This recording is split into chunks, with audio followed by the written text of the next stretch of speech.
Pokój dobro. Pokój dobro. Tak, no wrócimy do tematu dzisiaj powołania. Przypomnę, jakby ktoś chciał poszukać, to właśnie mówiliśmy, jak rozeznać powołanie, co zrobić, kiedy rodzice sprzeciwiają się temu powołaniu, kiedy chcą puścić dziecko do zakonu, a dzisiaj... No pytanie właściwie, czy można zmarnować powołanie? Tak, czy można zepsuć je, czy powołanie można zepsuć? Czy można sobie samemu zepsuć? Czy można komuś innemu zepsuć? Czy ktoś inny może mi zepsuć powołanie? Czyli o psuciu dzisiaj. A ja wiem. No to mów. Można. Można. Można samemu zepsuć swoje powołanie? Ale w jaki sposób? No, ja nie wiem, ja nie jestem, ale ja nie mam pojęcia, nie psuję.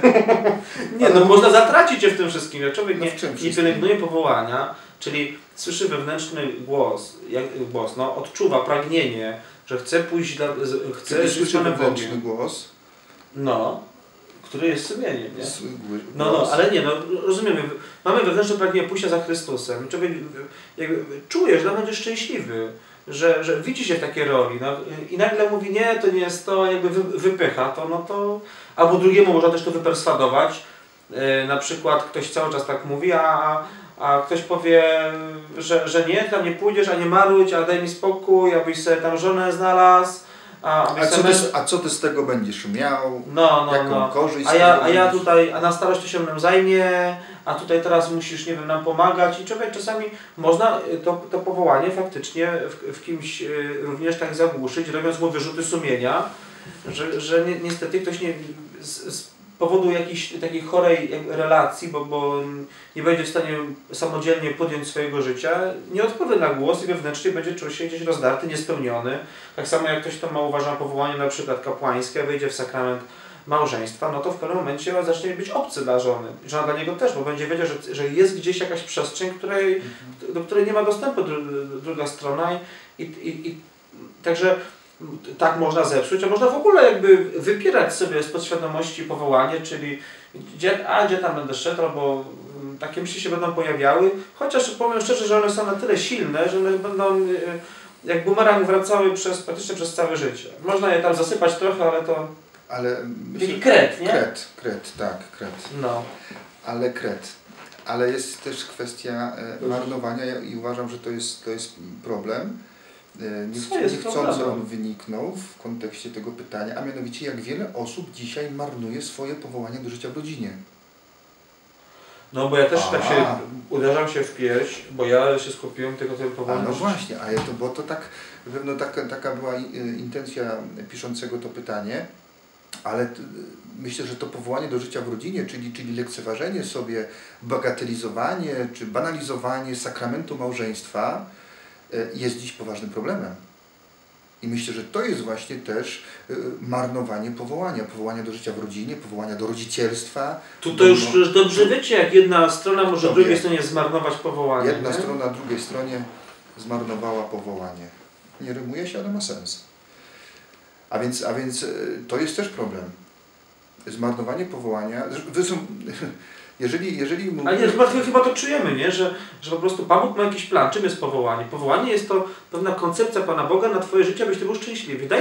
Daje Ci wszystko, co jest Tobie potrzebne do tego, aby w życiu być szczęśliwym, aby w życiu realizować pewien zamysł Pana Boga. I człowiek właściwie tylko i wyłącznie realizując ten zamysł jest sobą. Czuje pokój, radość, pewność siebie i nagle to jest powołanie. Pan Bóg jeszcze człowieka nie zostawia samego, daje mu również łaskę stanu, czyli do konkretnego powołania jeszcze umocnienie dodatkowe, aby szedł i realizował siebie, Boży zamysł. I teraz, to jest normalne, że ktoś Ci może to po prostu zepsuć. I teraz możemy spojrzeć na to jeszcze szerzej. A nawet rodzice mogą zepsuć, bo... Mogą.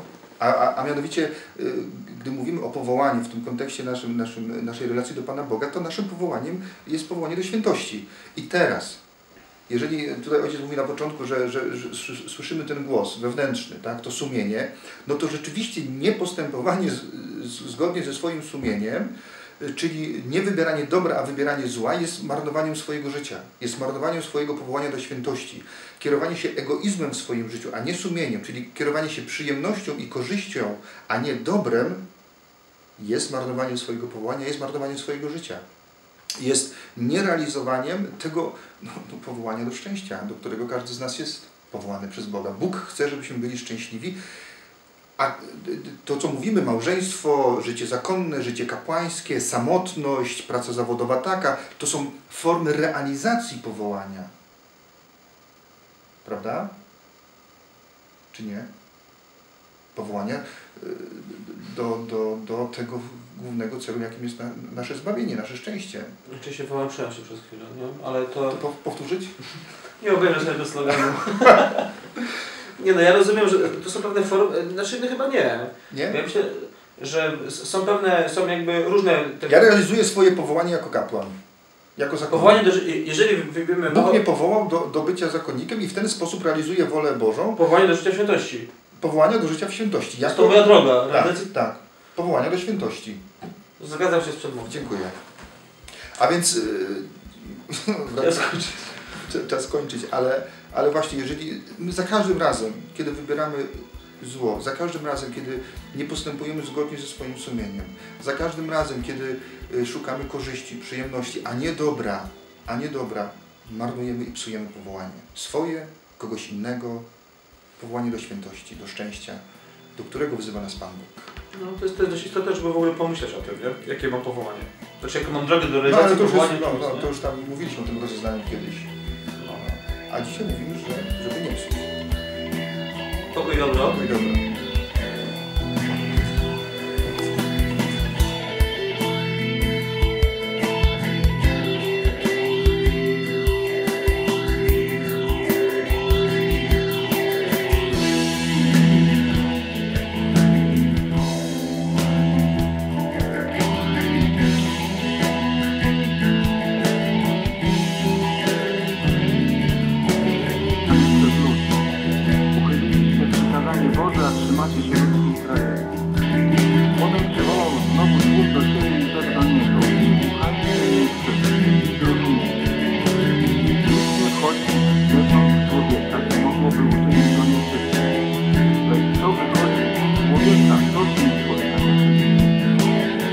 Boga.